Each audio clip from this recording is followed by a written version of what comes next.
Good afternoon, everyone, and thanks for tuning in to Kallipolis Radio. Today, I'll be reading another story from Nathaniel Hawthorne's collected Tales and Sketches. This one is titled, My Kinsman, Major Molineux. Before we begin, I'd like to thank our channel members, Joshua Anolik, Torritz, Catherine McMillan, Dink Smallwood, and Ronnie Limestone. If you're interested in supporting the channel, you can find more information linked in the description below. Thanks for listening. After the kings of Great Britain had assumed the right of appointing the colonial governors, the measures of the latter seldom met with the ready and generous approbation which had been paid to those of their predecessors, under the original charters. The people looked with most jealous scrutiny to the exercise of power which did not emanate from themselves, and they usually rewarded their rulers with slender gratitude for the compliances by which, in softening their instructions from beyond the sea, they had incurred the reprehension of those who gave them. The annals of Massachusetts Bay will inform us that of 6 governors in the space of about 40 years from the surrender of the old charter under James II, 2 were imprisoned by a popular insurrection. A third, as Hutchinson inclines to believe, was driven from the province by the whizzing of a musket ball. A fourth, in the opinion of the same historian, was hastened to his grave by continual bickerings with the House of Representatives, and the remaining 2, as well as their successors, until the Revolution, were favored with few and brief intervals of peaceful sway. The inferior members of the court party, in times of high political excitement, led scarcely a more desirable life. These remarks may serve as a preface to the following adventures which chanced upon a summer night, not far from 100 years ago. The reader, in order to avoid a long and dry detail of colonial affairs, is requested to dispense with an account of the train of circumstances that had caused much temporary inflammation of the popular mind. It was near 9 o'clock of a moonlight evening when a boat crossed the ferry with a single passenger, who had obtained his conveyance at that unusual hour by the promise of an extra fare. While he stood on the landing-place, searching in either pocket for the means of fulfilling his agreement, the ferryman lifted a lantern, by the aid of which, and the newly risen moon, he took a very accurate survey of the stranger's figure. He was a youth of barely 18 years, evidently country-bred, and now, as it should seem, upon his first visit to town. He was clad in a coarse grey coat, well worn, but in excellent repair. His undergarments were durably constructed of leather and fitted tight to a pair of serviceable and well-shaped limbs. His stockings of blue yarn were the incontrovertible work of a mother or a sister, and on his head was a 3-cornered hat which, in its better days, had perhaps sheltered the graver brow of the lad's father. Under his left arm was a heavy cudgel formed of an oak sapling and retaining a part of the hardened root, and his equipment was completed by a wallet, not so abundantly stocked as to incommode the vigorous shoulders on which it hung. Brown, curly hair, well-shaped features, and bright, cheerful eyes were nature's gifts, and worth all that art could have done for his adornment. The youth, one of whose names was Robin, finally drew from his pocket the half of a little province bill of 5 shillings, which, in the depreciation in that sort of currency, did but satisfy the ferryman's demand, with the surplus of a sextangular piece of parchment valued at 3 pence. He then walked forward into the town, with as light a step as if his day's journey had not already exceeded 30 miles, and with as eager an eye as if he were entering London City, instead of the little metropolis of a New England colony. Before Robin had proceeded far, however, it occurred to him that he did not know whether to direct his steps, so he paused and looked up and down the narrow street, scrutinizing the small and mean wooden buildings that were scattered on either side. "This low hovel cannot be my kinsman's dwelling," thought he, "nor yonder old house, where the moonlight enters at the broken casement, and truly I see none hereabouts that might be worthy of him. It would have been wise to inquire my way of the ferryman, and doubtless he would have gone with me, and earned a shilling from the major for his pains. but the next man I meet will do as well." He resumed his walk, and was glad to perceive that the street now became wider, and the houses more respectable in their appearance. He soon discerned a figure moving on moderately in advance, and hastened with his steps to overtake it.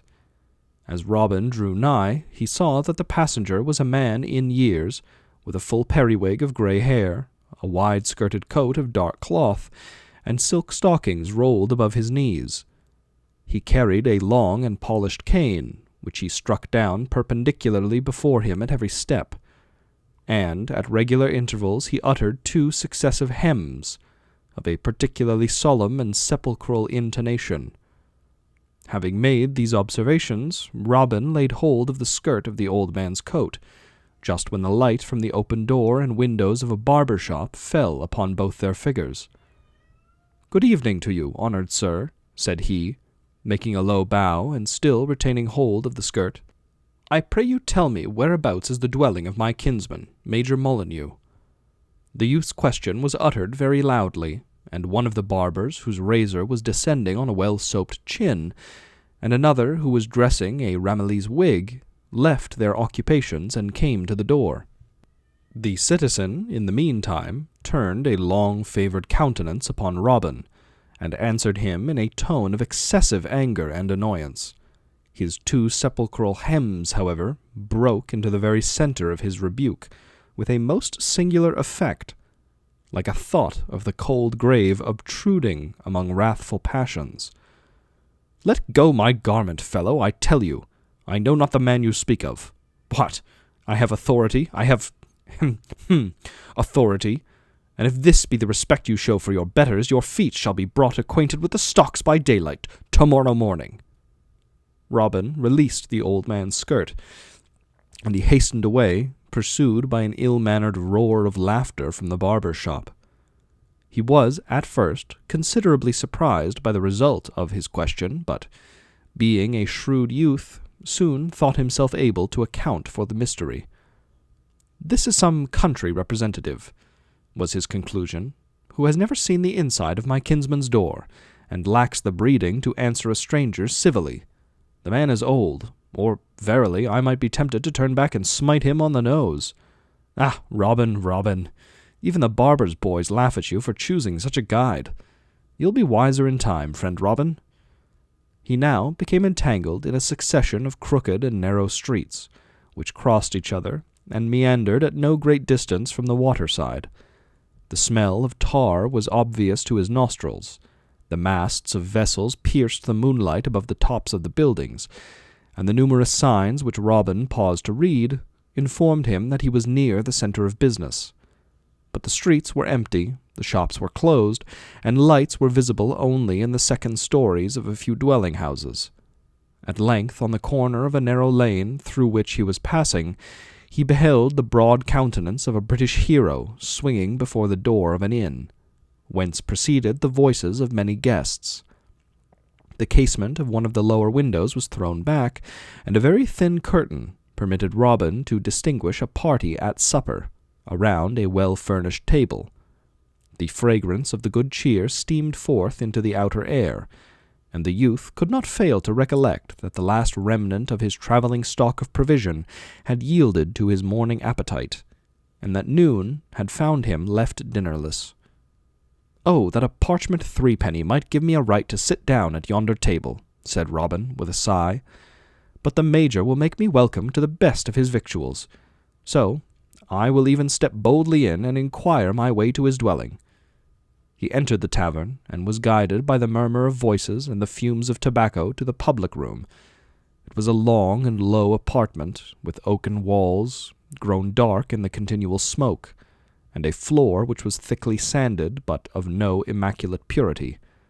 A number of persons, the larger part of whom appeared to be mariners, or in some way connected with the sea, occupied the wooden benches, or leather-bottomed chairs, conversing on various matters, and occasionally lending their attention to some topic of general interest. 3 or 4 little groups were draining as many bowls of punch, which the West India trade had long since made a familiar drink in the colony. Others, who had the appearance of men who lived by regular and laborious handicraft, preferred the insulated bliss of an unshared potation, and became more taciturn under its influence. Nearly all, in short, evinced a predilection for the good creature in some of its various shapes, for this is a vice to which, as fast-day sermons of 100 years ago will testify, we have a long hereditary claim. The only guests to whom Robin's sympathies inclined him were 2 or 3 sheepish countrymen, who were using the inn somewhat after the fashion of a Turkish caravansary. They had gotten themselves into the darkest corner of the room, and, heedless of the Nicotian atmosphere, were supping on the bread of their own ovens, and the bacon cured in their own chimney smoke. But though Robin felt a sort of brotherhood with these strangers, his eyes were attracted from them to a person who stood near the door, holding whispered conversation with a group of ill-dressed associates. His features were separately striking almost to grotesqueness, and the whole face left a deep impression on the memory. The forehead bulged out into a double prominence, with a veil between. The nose came boldly forth in an irregular curve, and its bridge was of more than a finger's breadth. The eyebrows were deep and shaggy, and the eyes glowed beneath them like fire in a cave. While Robin deliberated of whom to inquire respecting his kinsman's dwelling, he was accosted by the innkeeper, a little man in a stained white apron, who had come to pay his professional welcome to the stranger. Being in the 2nd generation from a French Protestant, he seemed to have inherited the courtesy of his parent nation, but no variety of circumstances was ever known to change his voice from the one shrill note in which he now addressed Robin. "From the country, I presume, sir," said he, with a profound bow. "Beg leave to congratulate you on your arrival, and trust you intend a long stay with us. Fine town here, sir, beautiful buildings, and much that may interest a stranger. May I hope for the honour of your commands in respect to supper?" "The man sees a family likeness. The rogue has guessed that I am related to the Major," thought Robin, who had hitherto experienced little superfluous civility. All eyes were now turned on the country lad standing at the door, in his ill-worn, 3-cornered hat, grey coat, leather breeches, and blue yarn stockings, leaning on an oaken cudgel, and bearing a wallet on his back. Robin replied to the courteous innkeeper, with such an assumption of confidence as befitting the Major's relative. "My honest friend," he said, "I shall make it a point to patronize your house on some occasion, when," here he could not help lowering his voice, "when I may have more than a parchment 3d in my pocket. My present business," continued he, speaking with a lofty confidence, "is merely to inquire my way to the dwelling of my kinsman, Major Molineux." There was a sudden and general movement in the room, which Robin interpreted as expressing the eagerness of each individual to become his guide. But the innkeeper turned his eyes to a written paper on the wall, which he read, or seemed to read, with occasional recurrences to the young man's figure. "What have we here?" said he, breaking his speech into little dry fragments. "Left the house of the subscriber, bounden servant, Hezekiah Mudge. Had on, when he went away, grey coat, leather breeches, master's 3rd best hat. £1 currency reward to whosoever shall lodge him in any jail of the Providence. Better trudge, boy, better trudge." Robin had begun to draw his hand towards the tighter end of the oak cudgel, but a strange hostility in every countenance induced him to relinquish his purpose of breaking the courteous innkeeper's head. As he turned to leave the room, he encountered a sneering glance from the bold-featured personage whom he had noticed before, and no sooner was he beyond the door than he heard a general laugh, in which the innkeeper's voice might be distinguished, like the dropping of small stones into a kettle. "Now, is it not strange," thought Robin, with his usual shrewdness, "is it not strange that the confession of an empty pocket should outweigh the name of my kinsman, Major Molineux? Oh, if I had one of those grinning rascals in the woods where I and my oak sapling grew up together, I would teach him that my arm is heavy though my purse be light." On turning the corner of the narrow lane, Robin found himself in a spacious street, with an unbroken line of lofty houses on each side, and a steepled building at the upper end, whence the ringing of a bell announced the hour of 9. The light of the moon and the lamps from the numerous shop windows discovered people promenading on the pavement, and amongst them Robin had hoped to recognize his hitherto inscrutable relative. The result of his former inquiries made him unwilling to hazard another, in a scene of such publicity, and he determined to walk slowly and silently up the street, thrusting his face close to that of every elderly gentleman in search of the Major's lineaments. In his progress Robin encountered many gay and gallant figures. Embroidered garments of showy colours, enormous periwigs, gold-laced hats, and silver-hilted swords glided past him and dazzled his optics. Travelled youths, imitators of the European fine gentlemen of the period, trod jauntily along, half dancing to the fashionable tunes which they hummed, and making poor Robin ashamed of his quiet and natural gait. At length, after many pauses to examine the gorgeous display of goods in the shop windows, and after suffering some rebukes for the impertinence of his scrutiny into people's faces, the Major's kinsman found himself near the steepled building, still unsuccessful in his search. As yet, however, he had seen only one side of the thronged street, so Robin crossed and continued the same sort of inquisition down the opposite pavement, with stronger hopes than the philosopher seeking an honest man, but with no better fortune. He had arrived about midway towards the lower end, from which his course began, when he overheard the approach of someone who struck a cane on the flagstones at every step, uttering at regular intervals 2 sepulchral hems. "Mercy on us," quoth Robin, recognizing the sound. Turning a corner which chanced to be close at his right hand, he hastened to pursue his researches in some other part of the town. His patience now was wearing low, and he seemed to feel more fatigue from his rambles since he crossed the ferry than from his journey of several days on the other side. Hunger also pleaded loudly within him, and Robin began to balance the propriety of demanding, violently, and with lifted cudgel, the necessary guidance from the first solitary passenger whom he should meet.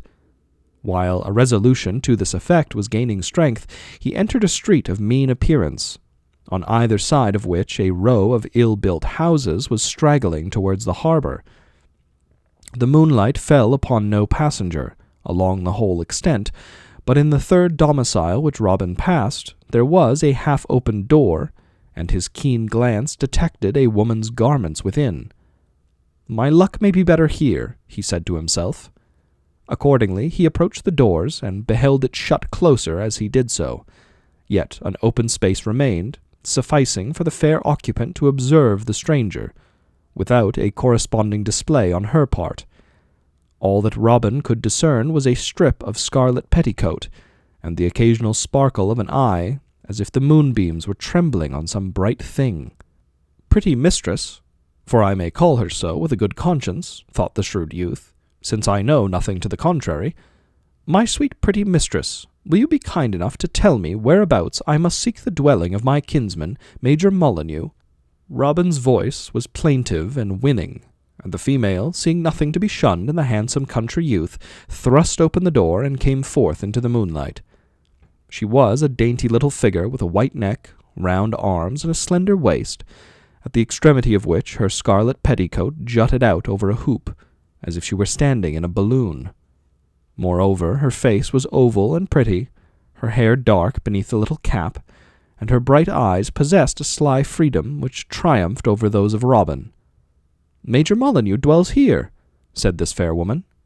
Now, her voice was the sweetest that Robin had heard that night, yet he could not help doubting whether that sweet voice spoke gospel truth. He looked up and down the mean street, and then surveyed the house before which they stood. It was a small, dark edifice of 2 stories, the second of which projected over the lower floor, and the front apartment had the aspect of a shop for petty commodities. "Now, truly, I am in luck," replied Robin cunningly, "and so indeed is my kinsman, the Major, in having so pretty a housekeeper. But I prithee trouble him to step to the door. I will deliver him a message from his friends in the country, and then go back to my lodgings at the inn." "Nay, the Major has been abed this hour or more," said the lady of the scarlet petticoat, "and it would be to little purpose to disturb him tonight, seeing his evening draught was of the strongest. But he is a kind-hearted man, and it would be as much as my life's worth to let a kinsman of his turn away from the door. You are the good old gentleman's very picture, and I could swear that was his rainy weather hat. Also, he has garments very much resembling those leather small-clothes. But come in, I pray, for I bid you hearty welcome in his name." So saying, the fair and hospitable dame took our hero by the hand, and the touch was light, and the force was gentleness. And though Robin read in her eyes what he did not hear in her words, yet the slender-waisted woman in the scarlet petticoat proved stronger than the athletic country youth. She had drawn his half-willing footsteps nearly to the threshold, when the opening of a door in the neighborhood startled the Major's housekeeper, and, leaving the Major's kinsman, she vanished speedily into her own domicile. A heavy yawn preceded the appearance of a man, who, like the moonshine of Pyramus and Thisbe, carried a lantern, needlessly aiding his sister luminary in the heavens. As he walked sleepily up the street, he turned his broad, dull face on Robin, and displayed a long staff spiked at the end. "Home, vagabond, home," said the watchman, in accents that seemed to fall asleep as soon as they were uttered. "Home, or we'll set you in the stocks by the peep o' day." "This is the second hint of the kind," thought Robin. "I wish they would end my difficulties by setting me there tonight." Nevertheless, the youth felt an instinctive antipathy towards the guardian of midnight order, which at first prevented him from asking his usual question. But just when the man was about to vanish behind the corner, Robin resolved not to lose the opportunity, and shouted lustily after him, "I say, friend, will you guide me to the house of my kinsman, Major Molineux?" The watchman made no reply, but turned the corner and was gone. Yet Robin seemed to hear the sound of drowsy laughter stealing along the solitary street. At that moment, also, a pleasant titter saluted him from the open window above his head. He looked up and caught the sparkle of a saucy eye. A round arm beckoned to him, and next he heard light footsteps descending the staircase within. But Robin, being of the household of a New England clergyman, was a good youth, as well as a shrewd one, so he resisted temptation and flew away. He now roamed desperately, and at random, through the town, almost ready to believe that a spell was on him, like that by which a wizard of his country had once kept 3 pursuers wandering a whole winter night, within 20 paces of the cottage which they sought. The streets lay before him, strange and desolate, and the lights were extinguished in almost every house. Twice, however, little parties of men, among whom Robin distinguished individuals in outlandish attire, came hurrying along, but though on both occasions they paused to address him, such intercourse did not at all enlighten his perplexity. They did but utter a few words in some language of which Robin knew nothing, and perceiving his inability to answer, bestowed a curse upon him in plain English and hastened away. Finally, the lad determined to knock at the door of every mansion that might appear worthy to be occupied by his kinsman, trusting that perseverance would overcome the fatality that had hitherto thwarted him. Firm in this resolve, he was passing beneath the walls of a church, which formed the corner of 2 streets, when, as he turned into the shade of its steeple, he encountered a bulky stranger muffled in a cloak. The man was proceeding with the speed of earnest business, but Robin planted himself full before him, holding the oak cudgel with both hands across his body as a bar to farther passage. "Halt, honest man, and answer me a question," said he very resolutely. "Tell me this instant whereabouts is the dwelling of my kinsman, Major Molineux." "Keep your tongue between your teeth, fool, and let me pass," said a deep, gruff voice, which Robin partly remembered. "Let me pass, or I'll strike you to the earth." "No, no, neighbour," cried Robin, flourishing his cudgel and then thrusting its larger end close to the man's muffled face. "No, no, I'm not the fool you take me for. Nor do you pass till I have an answer to my question. Whereabouts is the dwelling of my kinsman, Major Molineux?" The stranger, instead of attempting to force his passage, stepped back into the moonlight, unmuffled his face, and stared full into that of Robin. "Watch here an hour, and Major Molineux will pass by," said he. Robin gazed with dismay and astonishment on the unprecedented physiognomy of the speaker. The forehead with its double prominence, the broad hooked nose, the shaggy eyebrows, and fiery eyes were those which he had noticed at the inn. But the man's complexion had undergone a singular, or, more properly, a twofold change. One side of the face blazed an intense red, while the other was black as midnight, the division line being in the broad bridge of the nose, and a mouth which seemed to extend from ear to ear was black or red in contrast to the color of the cheek. The effect was as if two individual devils, a fiend of fire and a fiend of darkness, had united themselves to form this infernal visage. The stranger grinned in Robin's face, muffled his partly colored features, and was out of sight in a moment. "Strange things we travellers see," ejaculated Robin. He seated himself, however, upon the steps of the church door, resolving to wait the appointed time for his kinsman.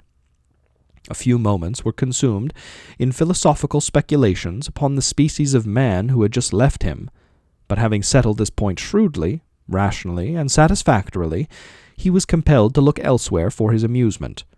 And first he threw his eyes along the street. It was of more respectable appearance than most of those into which he had wandered, and the moon creating, like the imaginative power, a beautiful strangeness in familiar objects, gave something of romance to a scene that might not have possessed it in the light of day. The irregular and often quaint architecture of the houses, some of whose roofs were broken into numerous little peaks, while others ascended steep and narrow into a single point, and others again were square. The pure snow white of some of their complexions, the aged darkness of others, and the thousand sparklings reflected from bright substances in the walls of many. These matters engaged Robin's attention for a while, and then began to grow wearisome. Next, he endeavored to define the forms of distant objects, starting away with almost ghostly indistinctness, just as his eye appeared to grasp them. And finally he took a minute survey of an edifice which stood on the opposite side of the street, directly in front of the church door where he was stationed. It was a large square mansion, distinguished from its neighbors by a balcony, which rested on tall pillars, and by an elaborate Gothic window communicating therewith. "Perhaps this is the very house I have been seeking," thought Robin. Then he strove to speed away the time, by listening to a murmur which swept continually along the street, yet was scarcely audible, except to an unaccustomed ear like his. It was a low, dull, and dreamy sound, compounded of many noises, each of which was at a too great distance to be separately heard. Robin marvelled at this snore of a sleeping town, and marvelled more whenever its continuity was broken by now and then a distant shout, apparently loud where it originated. But altogether it was a sleep-inspiring sound, and, to shake off its drowsy influence, Robin arose and climbed a window-frame that he might view the interior of the church. There the moonbeams came trembling in and fell down upon the deserted pews, and extended along the quiet aisles. A fainter yet more awful radiance was hovering around the pulpit, and one solitary ray had dared to rest upon the open page of the great Bible. Had nature, in that deep hour, become a worshipper in the house which man had built? Or was that heavenly light the visible sanctity of the place? Visible because no earthly and impure feet were within the walls. The scene made Robin's heart shiver with a sensation of loneliness, stronger than he had ever felt in the remotest depths of his native woods. So he turned away and sat down again before the door. There were graves around the church, and now an uneasy thought obtruded into Robin's breast. What if the object of his search, which had been so often and so strangely thwarted, were all the time mouldering in his shroud? What if his kinsman should glide through yonder gate, and nod and smile to him in dimly passing by? "Oh, that any breathing thing were here with me," said Robin. Recalling his thoughts from this uncomfortable track, he sent them over forest, hill, and stream, and attempted to imagine how that evening of ambiguity and weariness had been spent by his father's household.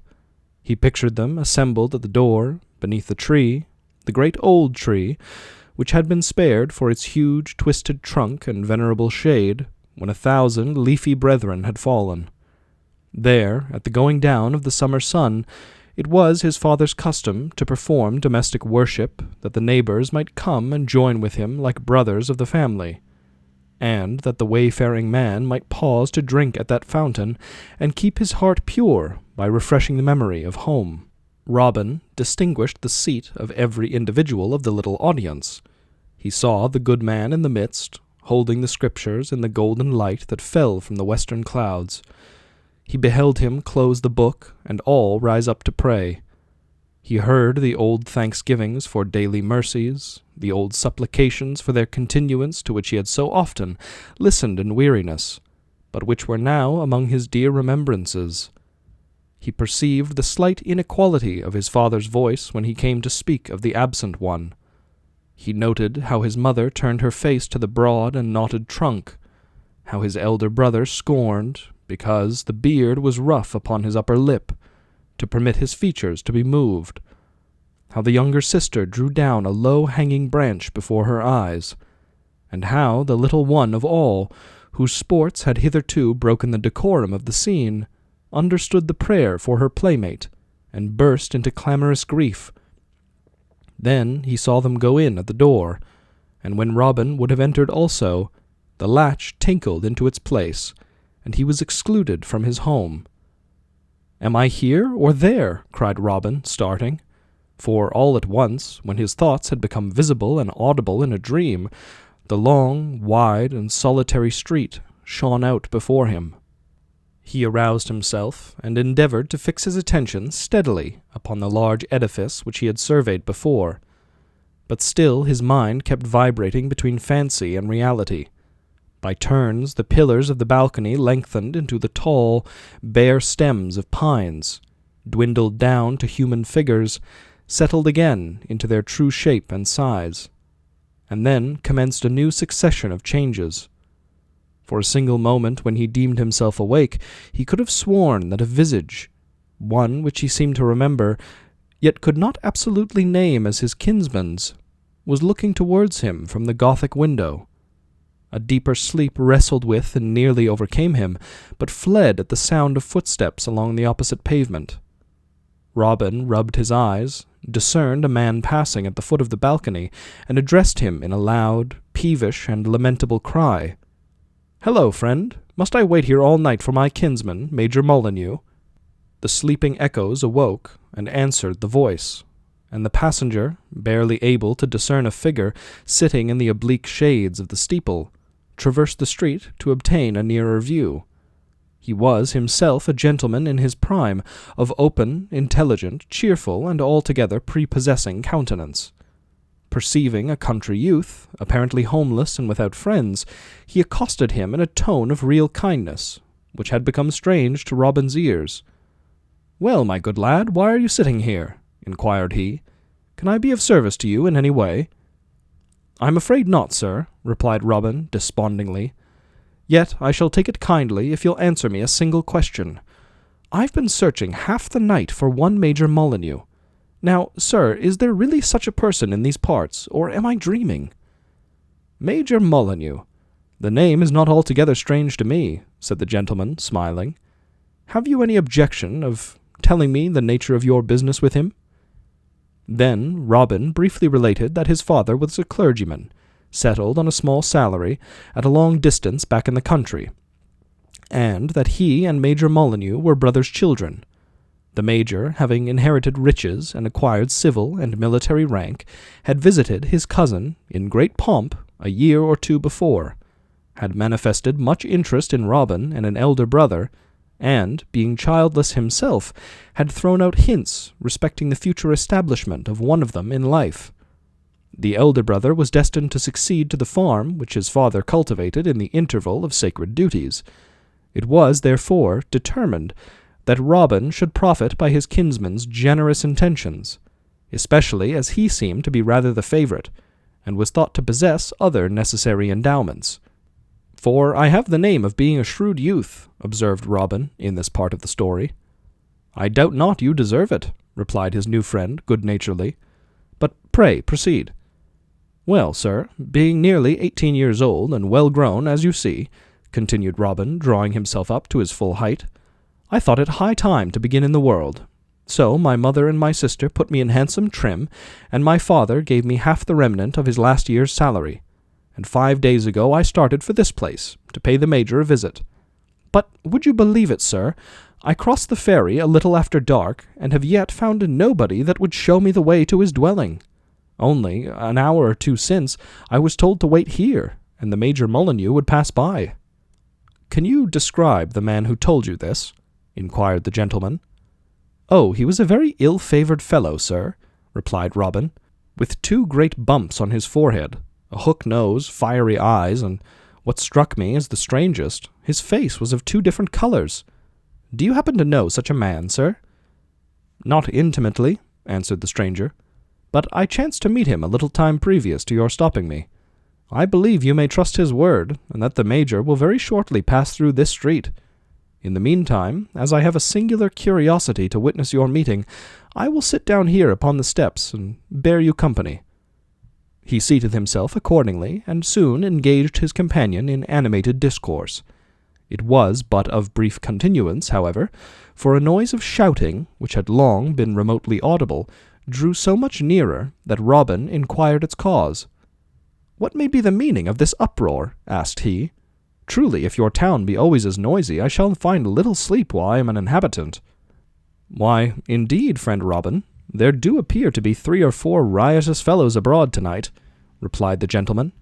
"You must not expect all the stillness of your native woods here in our streets. But the watch will shortly be at the heels of these lads, and set them in the stocks by peep of day," interrupted Robin, recollecting his own encounter with the drowsy lantern-bearer. "But, dear sir, if I may trust my ears, an army of watchmen would never make head against such a multitude of rioters. There were at least 1,000 voices went up to make that one shout." "May not a man have several voices, Robin, as well as 2 complexions?" said his friend. "Perhaps a man may, but heaven forbid that a woman should," responded the shrewd youth, thinking of the seductive tones of the Major's housekeeper. The sounds of a trumpet in some neighbouring street now became so evident and continual that Robin's curiosity was strongly excited. In addition to the shouts, he heard frequent bursts from many instruments of discord, and a wild and confused laughter filled up the intervals. Robin rose from the steps and looked wistfully towards a point whither people seemed to be hastening. "Surely some prodigious merrymaking is going on," exclaimed he. "I have laughed very little since I left home, sir, and should be sorry to lose an opportunity. Shall we step round the corner by that darkish house and take our share of the fun?" "Sit down again, sit down, good Robin," replied the gentleman, laying his hand on the skirt of the grey coat. "You forget that we must wait here for your kinsman, and there is reason to believe that he will pass by in the course of a very few moments." The near approach of the uproar had now disturbed the neighbourhood. Windows flew open on all sides, and many heads in the attire of the pillow, and confused by sleep suddenly broken, were protruded to the gaze of whoever had the leisure to observe him. Eager voices hailed each other from house to house, all demanding the explanation which not a soul could give. Half-dressed men hurried towards the unknown commotion, stumbling as they went over the stone steps that thrust themselves into the narrow footwalk. The shouts, the laughter, and the tuneless bray, the antipodes of music, came onwards with increasing din, till scattered individuals and then denser bodies began to appear around a corner, at the distance of 100 yards. "Will you recognize your kinsman, if he passes in this crowd?" inquired the gentleman. "Indeed, I can't warrant it, sir, but I'll take my stand here and keep a bright lookout," answered Robin, descending to the outer edge. A mighty stream of people now emptied into the street, and came rolling slowly towards the church. A single horseman wheeled the corner in the midst of them, and close behind him came a band of fearful wind instruments, sending forth a fresher discord now that no intervening buildings kept it from the ear. Then a redder light disturbed the moonbeams, and a dense multitude of torches shone along the street, concealing by their glare whatever object they illuminated. The single horseman, clad in a military dress, and bearing a drawn sword, rode onward as the leader, and, by his fierce and variegated countenance, appeared like war personified. The red of one cheek was an emblem of fire and sword, and the blackness of the other betokened the mourning that attends them. In his train were wild figures in the Indian dress, and many fantastic shapes without a model, giving the whole march a visionary air, as if a dream had broken forth from some feverish brain, and were sweeping visibly through the midnight streets. A mass of people, inactive except as applauding spectators, hemmed the procession in, and several women ran along the sidewalk, piercing the confusion of heavier sounds with their shrill voices of mirth or terror. "That double-faced fellow has his eye upon me," muttered Robin, with an indefinite but uncomfortable idea that he was himself to bear a part in the pageantry. The leader turned himself in the saddle, and fixed his glance full upon the country youth, as the steed went slowly by. When Robin had freed his eyes from those fiery ones, the musicians were passing before him, and the torches were close at hand. But the unsteady brightness of the latter formed a veil which he could not penetrate. The rattling of wheels over the stones sometimes found its way to his ear, and confused traces of a human form appeared at intervals, and then melted into the vivid light.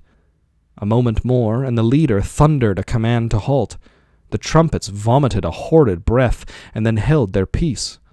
The shouts and laughter of the people died away, and there remained only a universal hum, allied to silence. Right before Robin's eyes was an uncovered cart. There the torches blazed the brightest, there the moon shone out like day, and there, in tar and feathery dignity, sat his kinsman, Major Molineux. He was an elderly man, of large and majestic person, and strong, square features, betokening a steady soul.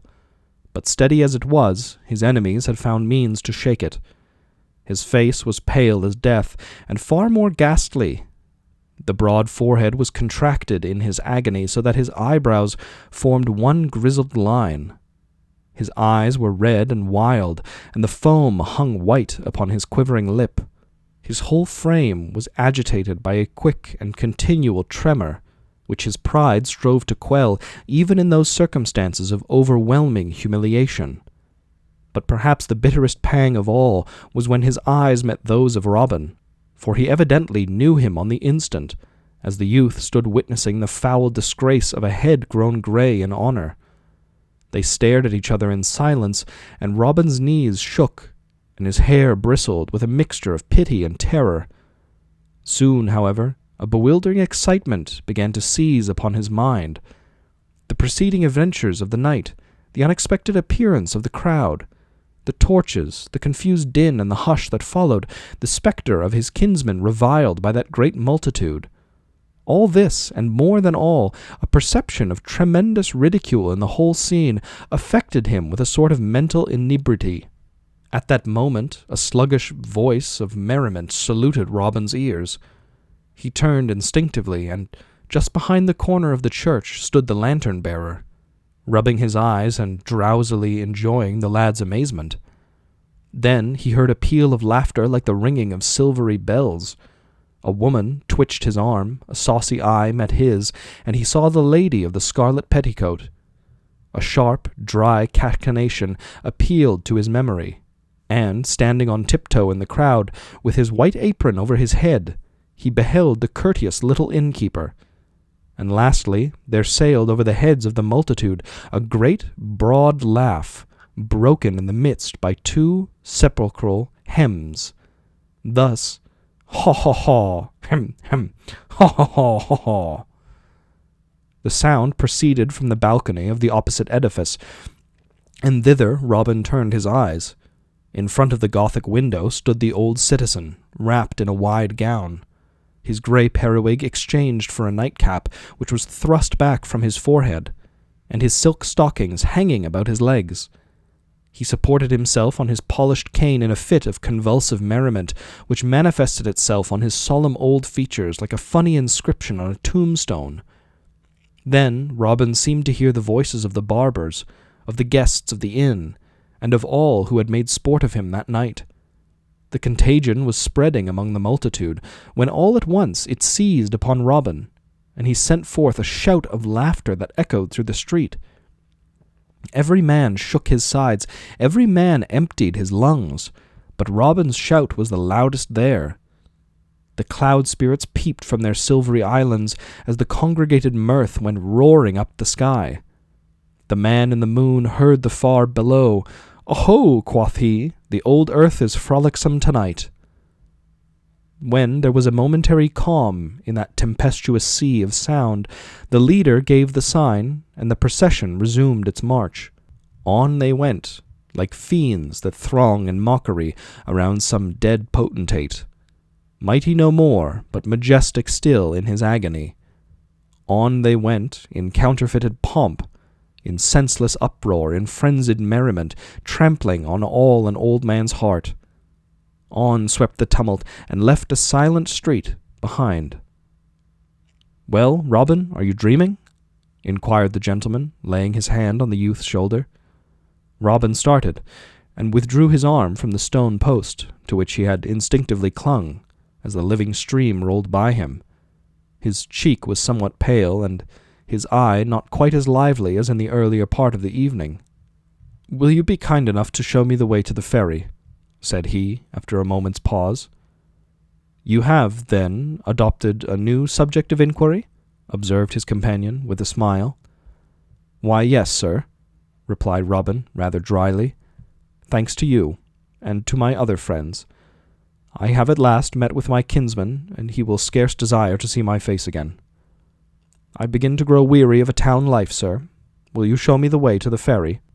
"No, my good friend Robin. Not tonight, at least," said the gentleman. "Some few days hence, if you wish it, I will speed you on your journey. Or, if you prefer to remain with us, perhaps, as you are a shrewd youth, you may rise in the world without the help of your kinsman, Major Molineux."